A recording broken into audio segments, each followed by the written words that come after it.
All right, let's start. We're doing chapter 10, and I'm going to share screen to start with the text here.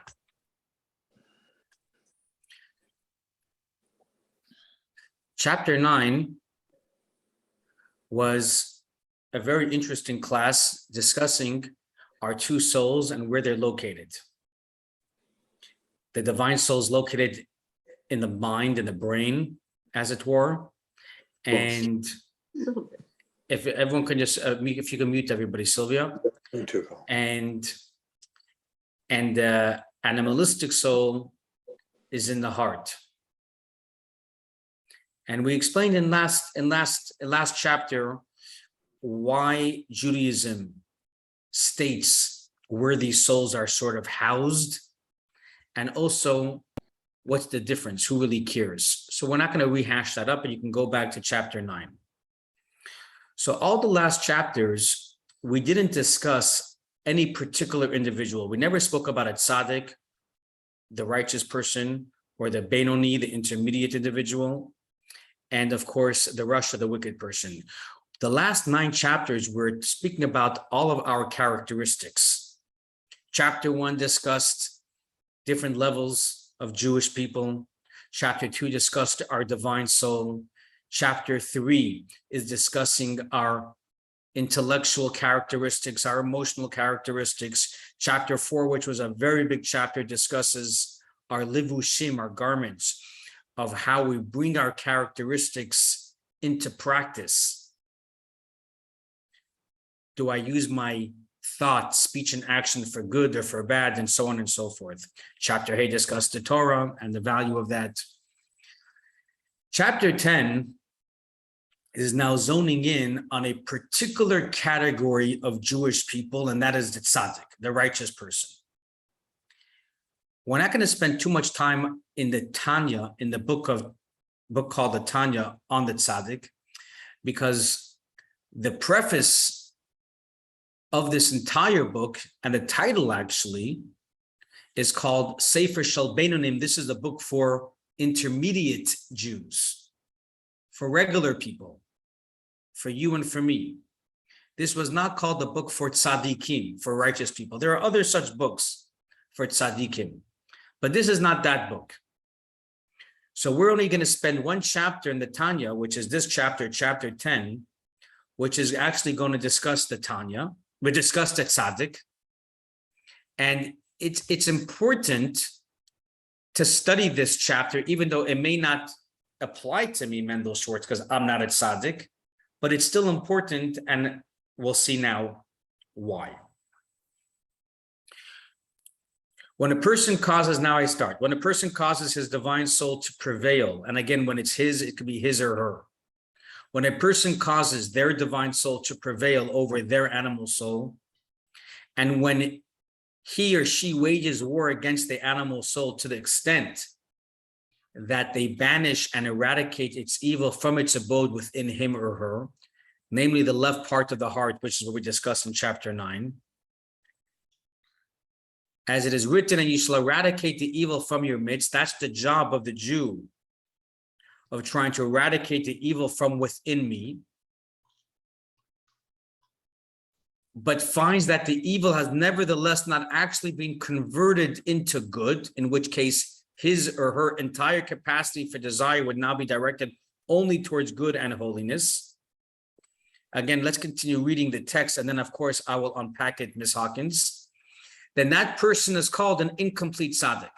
So again, just to get the actual text, when the person wages war against their animal soul, and now I'm just going to skip a little bit, but finds that the evil has nevertheless not actually been converted into good, then that person is called an incomplete tzaddik. An incomplete tzaddik. He is also called a tzaddik who knows evil. Again, he or she, just cite it as you wish, meaning that some vestige of evil still lingers within that person in the left part of the heart, if you did not completely convert it, except that it finds no expression at all. This evil, it finds no expression at all, not even in evil desires, because the evil, by reason of its minuteness, is subjugated and nullified by the good and cannot therefore be sensed. So hence he or she, the tzaddik, may imagine that they have driven it out, the evil, and it has quite disappeared. But in truth, however, had all the evil in that person departed and disappeared, it would have been converted into actual good. Okay, so that's a lot of text, and let's discuss this.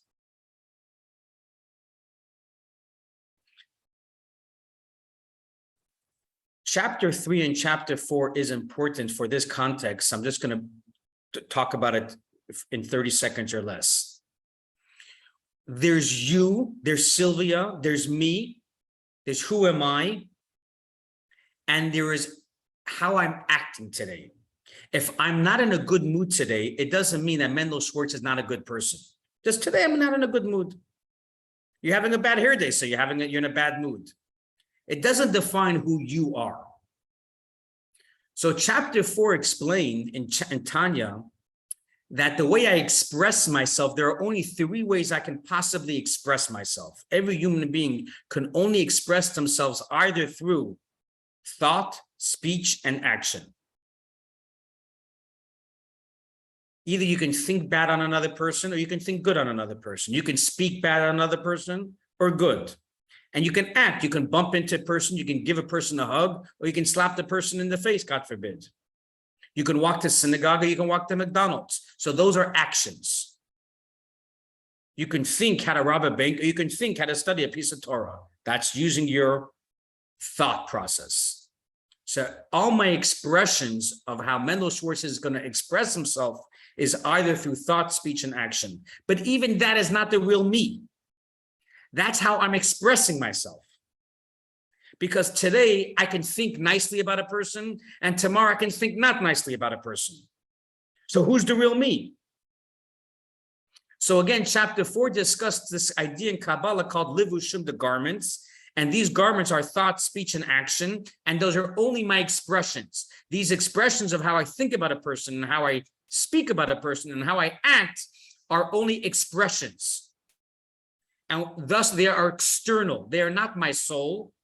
They are external expressions. How Mendel Schwartz wants to act today. So that's it's important. Because how are you supposed to understand me if I don't express myself? Someone says, speak, what's on your mind?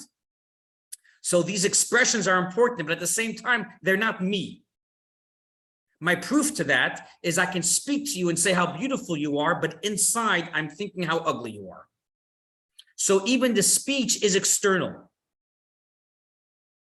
Again, speech is important. How I speak is important. I can be fired from my job if I don't speak correctly to my boss, but at the same time, speech is external. It's not me. I'm expressing myself. Same thing with action. Today I can go to synagogue and tomorrow I'm going to McDonald's. Because the action is not me. It's me expressing myself today. Chapter 3 was important, discussing the divine soul or your animal soul, that there are 10 characteristic traits, not expressions, but I have 10 character traits. And the character traits are broken down into intellect and emotions. How I philosophize, how I try to understand something, my wisdom, how I love things. Am I a person that loves vegetarian? Do I love steak? Do I love squash? Do I love godliness? Do I dislike godliness? These are certain characteristics. Do I love my wife? These are characteristic traits. I can love my wife. I can love God without using any of my expressions right now, not speech, not act. There's a certain characteristic trait that I have inside of me that is loving. I also have a characteristic trait that dislikes things, or this is where my allergies come from, where my addictions come from. It's from the emotion of gevura, of severity, of the second of the emotional characteristic traits. And these are, you see sometimes in Kabbalah, those ladders, chesed, gvura, tiferes, wisdom, understanding, knowledge, those are called characteristic traits. So it's important to make a very big distinction here tonight between my soul which possesses 10 characteristic traits of Mendel Schwartz, and my character traits are different than your character traits, and my garments, which we're calling expressions, thought, speech, and action. The Benoni, the intermediate individual, is a Jew that does not sin. And we're going to speak more about the Benoni in chapter 12. But the Benoni, the intermediate individual, is a Jew that does not sin. He does not speak idle talk. Not only does he not worship idols, he does not speak idle talk. He does not think negatively on a friend of his. He does not eat a cheeseburger. He's not gluttonous. He always respects their parents, and so on and so forth. If the Benoni, the intermediate individual, sinned even one time, then he's not a Benoni. He's not an intermediate individual. He's a wicked person. If I'm a sinner, if I'm going to cheese, I'm not talking about a Jew that doesn't know a cheeseburger is not allowed. I'm talking about Mendel Schwartz here. I'm talking about you, about a particular sin that you know is not okay. Let's say disrespecting your parent. You know that that's not okay. So if you're going to disrespect your parents for, let's say, the next 6 hours, then you're not a regular person. You're not a Benoni. You're a sinner. And you can do tshuva, you can do repentance, and you ask your parents for forgiveness, and so on and so forth. And now you're back to another state. But the Benoni is an individual that never sins, as again we'll explain in chapter 12. So if the Benoni is an individual that never sins, so then what is a tzaddik? What is a righteous person? So the righteous person is an individual that not only he doesn't sin, but he doesn't want to sin. You see, the Benoni, the intermediate individual, has full control over those three expressions of thought, speech, and action. The Benoni does not speak negatively on their friend. The Benoni is a Hebrew word for Benoni, for the intermediate individual. The Benoni, the intermediate individual, has total mastery over those three expressions. He's certainly not going to walk to McDonald's. He's certainly not going to speak not nice about his parents or his friend or his spouse. And he's not even going to think, when the Bible tells us don't covet thy neighbor's wife or my neighbor's possessions, the Benoni doesn't even think to covet. He doesn't allow his mind to say, wow, if only I had, he doesn't think along those lines, the Benoni, because he has full control over his thought process. He's not going to think, in America, only the burglar who actually burglarized my house and stole my possession is considered a criminal. What's about the person who thought for a year to steal jewelry from my house, but he never walked into my house? He's not a criminal. You can't press charges on somebody that only thought. But in Judaism, even if you think negatively on somebody else, or you think negatively on your parents, that's also using one of your expressions, not action. He didn't burglarize the house, not speech. He didn't speak not nicely, but even thought. You did not think of how to fill in the blank. So the Benoni, the intermediate individual, has full mastery over those three expressions. But what the Benoni has no mastery over is the characteristic traits. The Benoni, he desires to covet thy neighbor's wife. He desires to steal, but he completely shoos it away. He completely stuffs it away. The intermediate individual, my Mendel's words, I'm dying to go to Sizzlers, but I immediately push it away. So the person that eats the Sizzlers, the steak at the McDonald's, we're not even talking about such a person that sins. You're a sinner, you're a Russia. But even Mendel Schwartz, who wants to go to Sizzler, but if I immediately push it away and I don't think how to go about it, so I'm not a Russia, I'm not a wicked person because I never sinned. I never went to McDonald's. But the intermediate individual struggles with it because he wants to go to McDonald's. He wants to taste it, but he doesn't. The Benoni is the individual that wants to sleep in and he doesn't want to go to work. I'd rather sleep in. The Benoni does not want to go to services, but he does. Why does he? Because a Benoni, the intermediate Jew, knows that it's a mitzvah to go to the temple on Yom Kippur. It's a mitzvah to go to the Passover Seder. So that's why the Benoni he never surrenders himself to not performing what he's supposed to be doing. But he still struggles with it. The Benoni rather not go. He'd rather eat cheesecake. I'd rather eat a nice restaurant, or even a kosher sandwich. I'd rather have a kosher sandwich on Yom. So the Benoni struggles to do the good thing. The Benoni always completes and does the right thing. But the Benoni lives a life of struggle. The intermediate Jew, me, I'm a normal guy. Mendel Schwartz, I'm always, I don't say always. Everyone has different struggles, I should say. Someone has a struggle to, I personally, I cannot wake up late. At 6:15, I'm up, no alarm clock needed. I personally don't desire, even when I'm on vacation in Las Vegas, I just don't desire to sleep until 10 a.m. But some people have desires. Some people have desires to gamble. Some people have desires to drink alcohol. Let's use alcohol as a nice example.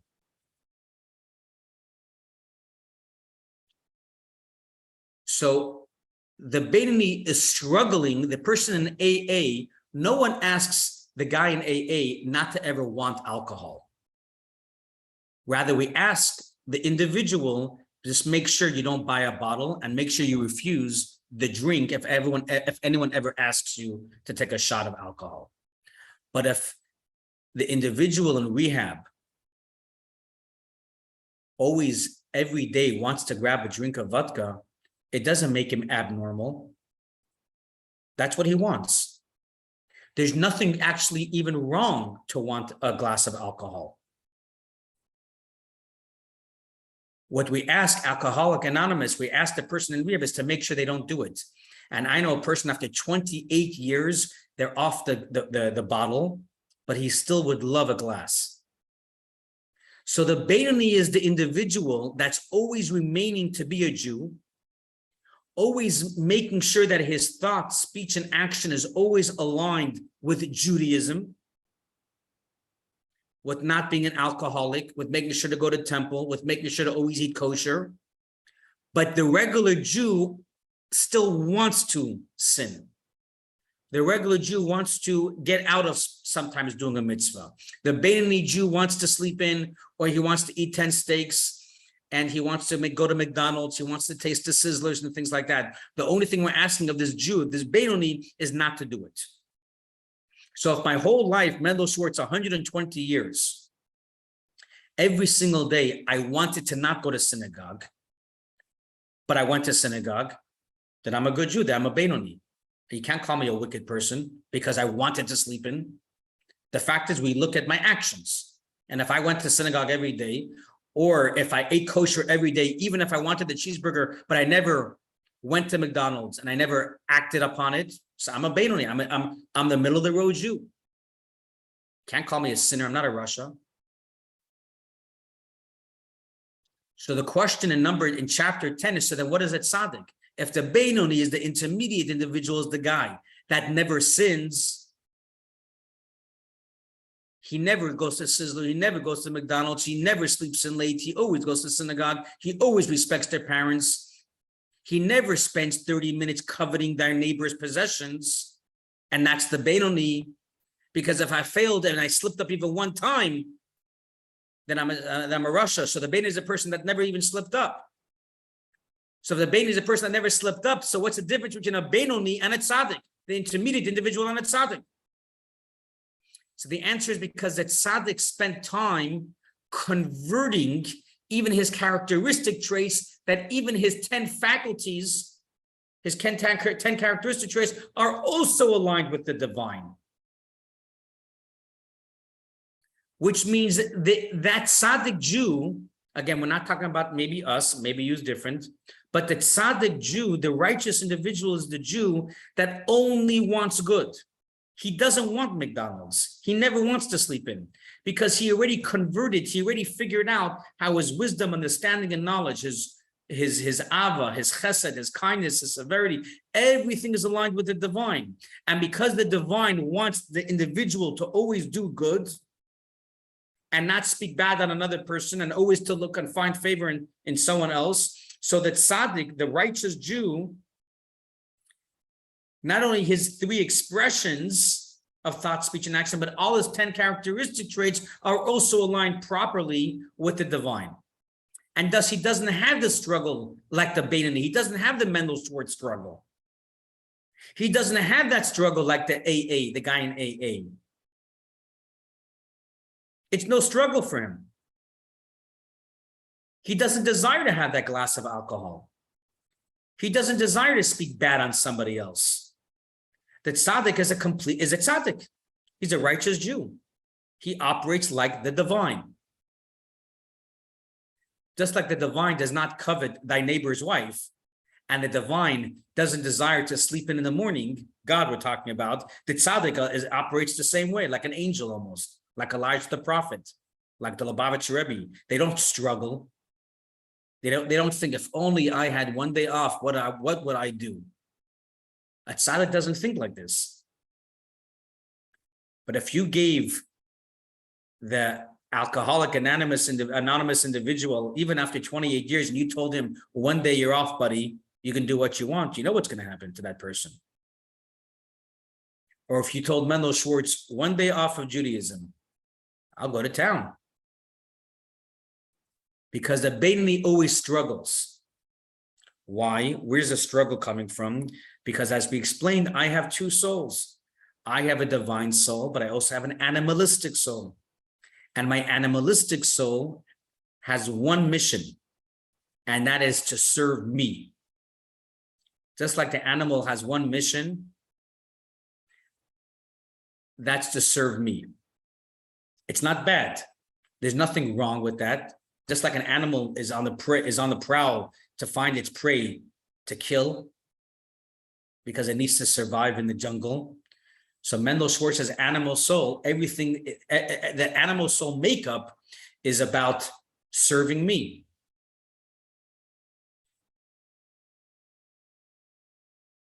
When people do plastic surgery, not to sound so mundane for a moment, it's not bad. There's no sin in plastic surgery, but it's about serving me. I'm not talking about someone with a medical issue or, I'm talking about more Hollywood.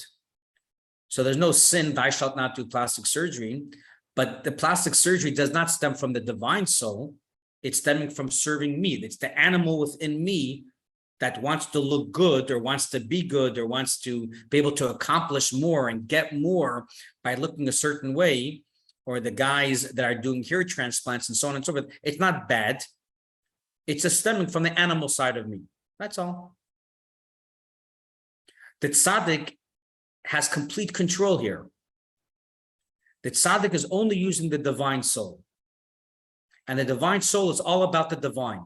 It's not about me. And thus the tzaddik doesn't think about doing hair transplants or plastic surgery. The tzaddik doesn't think about Sizzler or McDonald's, because the tzaddik's characteristic traits are completely aligned. The Beinoni, however, his animalistic soul is almost just as strong as his divine soul. The divine soul in the Beinoni, in the intermediate Jew, the divine soul wants to do good, but there's always the animal soul that says, no, let's just take care of me for a moment. Should we go to synagogue for an hour, or should we go to Equinox for an hour? Equinox is not bad, but Equinox is me. So you have to be wise. You got to go to Equinox at 5 o'clock in the morning, and then at 6 o'clock in the morning, you're in synagogue. I'm just using that as a very light example. So as a rabbi, I can't go to synagogue on Passover. I have to go to Equinox. I have to go to LA Fitness. Okay, so what are you putting first? It's not a sin to go to so I'm giving very light examples right now. Just like I gave examples about people being gluttonous and eating 6 steaks and things like that. There's no sin. There's no sin in eating that $120 steak. There's no crime. It doesn't say thou shalt not order a $120 steak. But eating the $120 steak, if we're going to be honest, it's about serving me because I like it. There's nothing divine here. The tzaddik is typically not going to be found in a restaurant. Why? Not because it's bad. It's not because it's sinful. Because restaurants tend to serve you. The tzaddik, all it cares is to serve the divine. So the only thing we have left here to discuss is there is the tzaddik and there's an incomplete tzaddik. What's the difference now between a tzaddik and an incomplete tzaddik? So this is actually splitting hairs a little bit like Talmudic scholars, but since we're already on this chapter, let's dissect it. So the difference between the intermediate Jew and a tzaddik, this is clear. This is a world apart of a difference. As we explained, the Beinoni, the intermediate Jew, he wants to sin. It's just that he's in control of his addiction, like the alcoholic. The tzaddik doesn't want to sin. There's no question about it. He doesn't struggle. The tzaddik's a tzaddik. So what's the difference between a tzaddik, a righteous Jew, and an incomplete Jew, and an incomplete righteous? A tzaddik gomer, a complete tzaddik, and an incomplete tzaddik, an incomplete righteous Jew? The difference here, it's subtle, but it still exists. Not only is a tzaddik judged by him or her doing good, but a tzaddik is also judged by how much they are repulsed and how much distaste they have for things that are prohibitive to God. So for an example, a tzaddik that's completely good because he prays the whole day and he's in line with his divine the whole day and he only thinks good on people and he doesn't struggle with McDonald's like the Beinoni and everything else. But when things around him are immoral and there's corruption and people are acting around him like Sodom and Gomorrah, like Hollywood, if the tzaddik says, it's not my business, I don't really care. If the tzaddik doesn't care about immorality around him, then he's an incomplete tzaddik. The fine American citizen during World War II that kept the law and cared about humanity, but didn't care about Jews being slaughtered in Germany, so they are an incomplete human being. They didn't sin, but if they didn't care about 40 million Jews being slaughtered in Russia and 20 million and 6 million Jews, or the people today that don't care about certain corruptions or slaughters happening in different places in Africa, because I live in America, so it's true, you can say you're a fine American citizen. But if you have no care and no sensitivity to bad things happening, let's just say ISIS, it's not my issue. Or Russians slaughtering Ukrainians, it's not my issue. No, if I have no relationship with things that are prohibitive to God, because it's not my issue, so then that tzaddik is what we call an incomplete tzaddik. He's still a tzaddik because he doesn't struggle to do sin. He for sure only does good. He doesn't even struggle not to do good. He's a tzaddik. But if he's not repulsed by things which are in direct opposition to godliness, if the tzaddik sees a Jew in front of him on Yom Kippur eating a cheeseburger and it does not bother the tzaddik, then there's something wrong. So the Lubavitcher Rebbe, for example, who sat in Crown Heights, Brooklyn, who was for sure a tzaddik,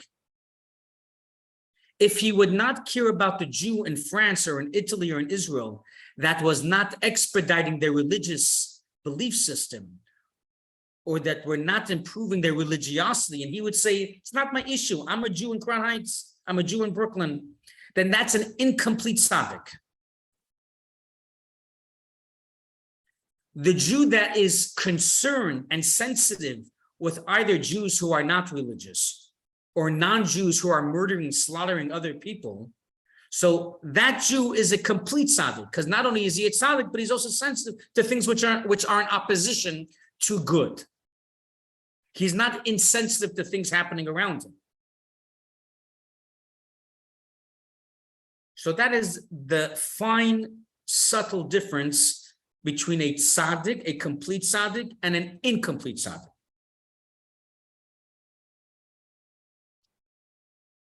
In the Talmud, we've heard two terms, Yetzer Tov and Yetzer Hara.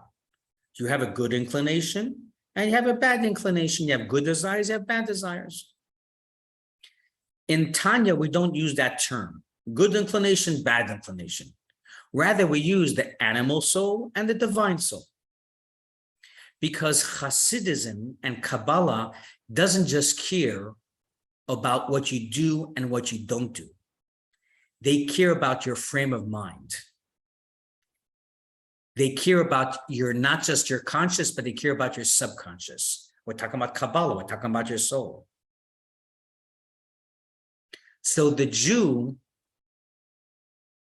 according to the Talmud, may be a perfect Jew if he respects his parents, he eats kosher, he goes to synagogue, he's honest with his profession and business.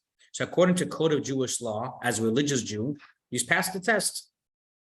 But the Kabbalah goes deeper. The Kabbalah goes into your soul. What's your frame of mind? Do you not care about another Jew who doesn't have food for Shabbos on their table? The Kabbalah cares about that Jew who we called the perfect Jew because he went to synagogue and he keeps kosher and everything else. But if that Jew does not want to be Jewish and he doesn't like anything that he does, the Kabbalah cares about that because we care about the subconscious as well. So just like we explained in the Benoni that he has this struggle, there's also this two gradations in the tzaddik world as well. The tzaddik who is a complete tzaddik and the incomplete tzaddik. And in the incomplete tzaddik, there could also be thousands of levels because there are some incomplete righteous people who despise things which are in opposition to godliness, and some hate it a little bit less and a little bit less. There's different levels. So in the incomplete tzaddik world, there are many levels based on how much you dislike certain things. When I say certain things, I mean the things which are in opposition to godliness. But the tzaddik who only cares about themselves and about just doing good and doesn't care about their neighborhood, it doesn't work. That's called the incomplete tzaddik. You know, in Hebrew, if anyone knows a little bit of Hebrew here, Larry knows a little bit of Hebrew. So the word tzibor, which means a community, the word tzibor in Hebrew is a community. And it's an acronym for 3 words, tzaddik, Benoni, and a Rasha. The Hebrew word of tzibur, which has 3 letters, tzaddik, beis, and resh, is tzibur. A tzaddik, a tzaddik, a righteous person, an intermediate individual, and a wicked person. So the tzaddik the righteous person can't just isolate themselves and think about themselves in the world of righteous people. Because if they live in a community, they have to concern themselves not only with the intermediate middle of the road Jews, but also with the wicked people. Thus, anyone that is in opposition or fighting godliness, that's a problem for the tzaddik. That should be a problem for the tzaddik. So when Jews in Israel, once upon a time during the Second Temple era, that were worshiping idols, the tzaddikim, the righteous people, made huge protests. They couldn't say, oh, it's not my business. You have to get involved. It has to concern you. Any questions before I wrap this up? Sure. So, one thing with the steak situation, I'm just using that as an example because that's what you said.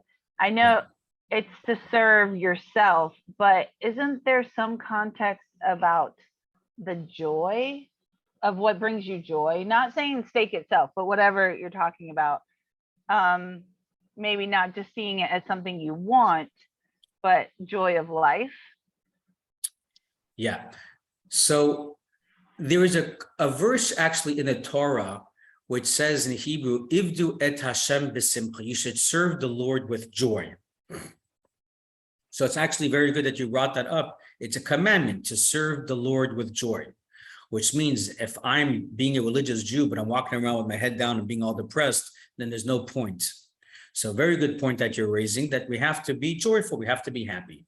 Don't worry, be happy. Absolutely. So the question is how to go about being happy. That's first of all. And second of all, the Talmud tells us to serve the Lord with joy. It does not say, "Thou shalt serve me with joy." So it's important to be happy.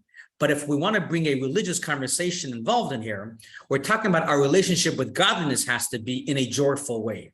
The same way your marriage should be joyful, and it should be harmonious, and there should be respect, and there should be happiness. So that's true too with my relationship with God. So now, if I'm going to go to a restaurant with my wife, which I do, and I order the steak because now my life is happier, but also my marriage is happier. Okay, so now if my marriage is happier, now I can be also a better father and raise my kids better. And now we have a whole more religious, happier life, a home. So then we're doing good here. Then we're on the same boat. But if we're not doing it with that mindset to make my marriage happier, but it's just to make me happier. And by the way, sometimes it's okay just to make me happier. But again, even just to make me happier also has to have the right mindset, right? We can't have our 20-year-old children or even our 25-year-old children tell me that they want to go for 14 days to Las Vegas at the Bellagio because that makes them happy. But it's true, it does make them happy. So why wouldn't I let them go? Because even happiness has to have some sort of structure here. There has to be some rules and regulations to the game. So if indeed you're going to do something which is going to make you happy, which has some sort of longevity to it, but it's not self-serving, then yes, I completely agree. The Tanya example that it was brought, which I keep on bringing because the Tanya brought it, but I must say I don't really like that example anymore. Because when the Tanya, this book was written 250 years ago, there were no restaurants. Jews couldn't even get their hands on a steak. They were lucky if they got a sliced bread. And even the sliced bread, they had to wait 2 days to wait in line to get a sliced bread back in Russia. So in those days, to say a piece of steak and a bottle of wine, it's like you saying you're going to go on Elon Musk's spacecraft to the moon. That's what a piece of steak was like in those days, 200 years ago. You know, there's actually a letter, a diary that was recently I read about a fundraiser from Russia, one of the Hasidic Jews who came in, I think it was like 1910 or 1905, like really a long time ago, to raise money for the Jewish community in Russia. And he sent this chassid, this disciple, sent a letter back, however he sent a letter back to Russia. And he describes, he says, you'll never believe it, but I see Jewish people, they're eating meat and wine and drinking wine during the week, not on a holiday. So maybe that's where the example came from, which I'm bringing it because this is examples that are being brought. But even with a steak example, if I'm rounding my third steak and my sixth glass of wine, the tzaddik for sure is not going to do that. Because he's not going to convince himself that this is for my joy, this is for my marriage. The tzaddik for sure is out. The Beinoni, the intermediate Jew, probably also not, because the fifth, sixth on a Tuesday night, it's somewhat gluttonous. I'm not talking about alcoholism or any of that. There's a certain glutton, self-serving, I need that sixth glass, or the person has a 6-pack of beer.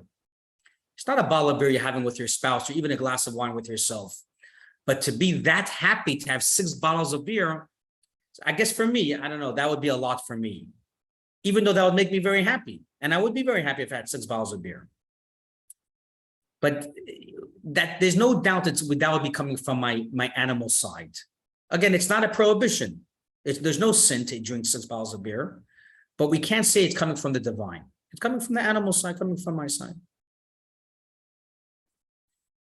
So this chapter was a little bit funny because, at least for us, because again, this book is dedicated really for people like us who either are intermediate Jews or striving to be intermediate Jews. When I say striving to be an intermediate Jew, we're striving to be the Beinoni Jew who will not sin, who will not be an alcoholic, who will control my addiction, who will speak like a mensch and act like a mensch and think like a mensch.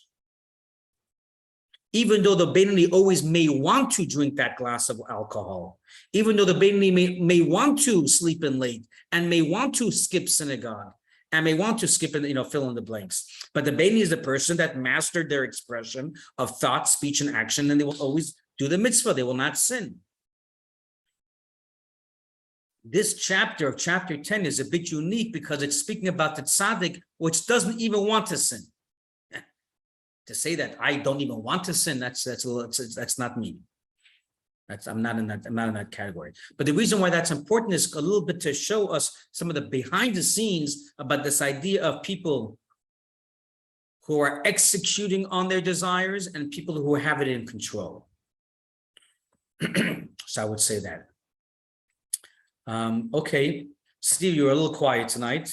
It's a bit esoteric tonight. I know you haven't been with us the last few chapters.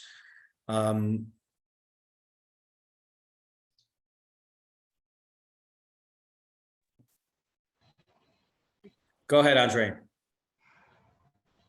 Okay, so it almost sounds like what you described tonight. I'm sorry, Andre, your Wi-Fi is like it's a little bit choppy. I'm sorry. Can you start again? The Wi-Fi seems a little choppy on your end. I'm hearing you like every second word. Yes, can you hear me now? Can you hear me okay? A little better. We'll try it again. Okay, what are just a couple of things one can do to get to a state of being a complete tzaddik? Very good question. Very good question. Andrew, you always have great questions. So that's why in chapter 1, I'm just going to try to find it for a minute if I can. We discussed that Job says, Lord of the universe, you have created righteous men and you have created wicked men. For he does not decree which person are to be righteous and which are to be wicked. The Rebbe in chapter 1 brings a somewhat of a contradiction in regards to the tzaddik and in regards to the rasha. On the one hand,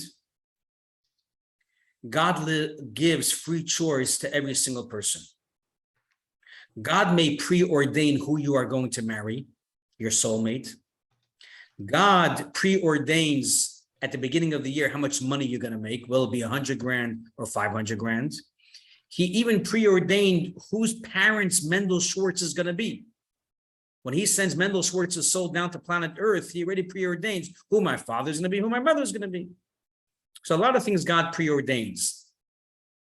But there's one thing that he does not preordain, and that is if I'm going to be a tzaddik or if I'm going to be a rasha, he lets it up to me. He lets me decide, am I going to be a good person or not a good person? Am I going to be a sinner or not a sinner?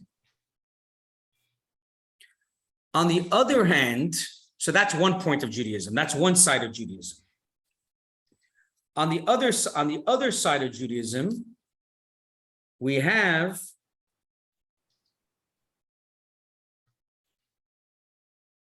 I just want to find you the quotes. If you don't mind, give me a minute.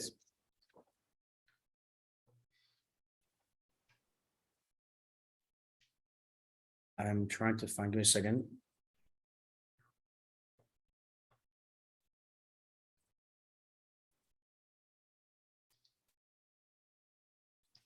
Yeah. So when Job says you created tzaddikim and you created wicked people, that statement of Job is in direct conflict with the piece of Talmud that we just explained, that God preordains everything besides your free will, because Andre's free will can determine if you're going to be a tzaddik or if you're not going to be a tzaddik, if you're going to be a sinner or not a sinner. But on the other hand, we have a clear statement from Job, which is part of the Jewish literature, that you, God, created tzaddikim and you created wicked people. So how does that work? Make up your mind, God. Did you create tzaddikim or did you not create tzaddikim? So the Alter Rebbe, the author of the Tanya, really breaks this down in chapter 13. But since you asked, so I'll bring this down. And I'll unpack it now for you. The piece of Talmud is discussing everything is preordained besides me doing good or bad. God, when he says besides that tzaddik or not, it means he preordains everything, including my soulmate, how much money I make, everything else, but he does not preordain my free choice. He allows you to join the Zoom class tonight or not. He did not preordain that to you. So thus you get the mitzvah, and all of you get the mitzvah of joining a Torah class tonight. Because if he preordained it, then how can you get reward for it? He already preordained it. Or if he preordained that you should not show up tonight, he preordained it. So you get the free will, the free choice you have, and thus you get the reward. But the definition of you truly being a tzaddik, the definition, the way we understand it, the way chapter 10 just explained to us what a tzaddik is, a tzaddik of an individual who does not sin and does not want to sin, this Job was correct. God, only you decided who's going to be a tzaddik in this world. Because I have no control over that. I only have control over my expressions. Will I sin or will I not sin? Will I join the Zoom class tonight or will I not join the Zoom class tonight? But I have no control over my desire to try to drink a glass of alcohol. Even after 28 years, I don't blame the alcoholic for wanting to have the glass of wine. God can't blame me for wanting to sleep in and not go to temple. God judges me. Did I go to temple? Did I not go to temple? But he does not judge me that I wanted to sleep in. He does not judge me that I wanted to go into McDonald's. He only judges me if I ate the cheeseburger. Because there are very few people that God created, which is what Job was saying. There are very few people that God created of individuals who only want good, who are completely aligned with their divine soul, like the true tzaddik is, like the true righteous person is. There are very few people who don't even covet thy neighbor's possessions. So thus, Job was not speaking about the regular people like you and I, about free choice, joining the Zoom class tonight or not. We use those terms loosely to be a tzaddik or not a tzaddik, which basically means, are you going to do good or you're not going to do good? But the true definition of being a tzaddik, of a person that basically killed his animal soul and destroyed the animal soul, which means this person no longer wants nothing about me. This person only thinks in terms of being selfless and not being selfish. That is a tzaddik. And to that, Job said, there are very few tzaddikim, God, that you created. And actually, we are told that there are only 36 tzaddikim in every generation. That's how few there are.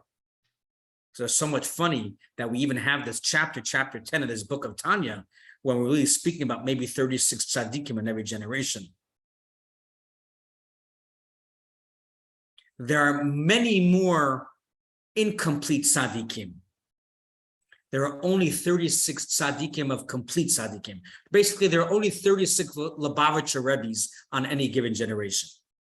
There are many tzaddikim who are incomplete, like we describe people that, as long as I'm good, don't bother me. I don't want to hear about your other people's problems. I don't want to hear about other Jewish problems. I don't want to hear about other countries that are third world countries. So for that, there are thousands of such tzaddikim who only want good, and they're just not concerned about other immoralities out there. And that's why Job said his very somewhat revolutionary statement, oh God, you have created tzaddikim. Because everyone asked Andre what you just asked. Hold on. Don't we all have free will? And how does that work? You're right. He planted very few such tzaddikim in every generation. And you should know that when this book of Tanya came out 250 years ago, there were many righteous people who were indeed very righteous, and they were in opposition to this book. Why? Because basically the Tanya was showing all these righteous people that they were not complete tzaddikim, because these tzaddikim were living in a shtetl. They never experienced steak. They didn't experience wine. They don't know from restaurants. They don't know from Sunset Strip. And a little bit that they heard about from another city about immoralities they didn't care about because they're living in their own shtetl.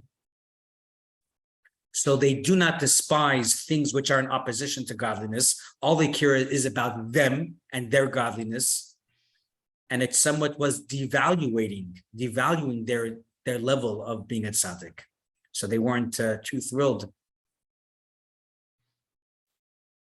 So anyways, very good question, Andrea. Thanks a lot. We'll leave it at that. Everyone, thanks a million for coming. And we shall see you again soon, hopefully in 2 weeks. Bye-bye. Bye. Litro.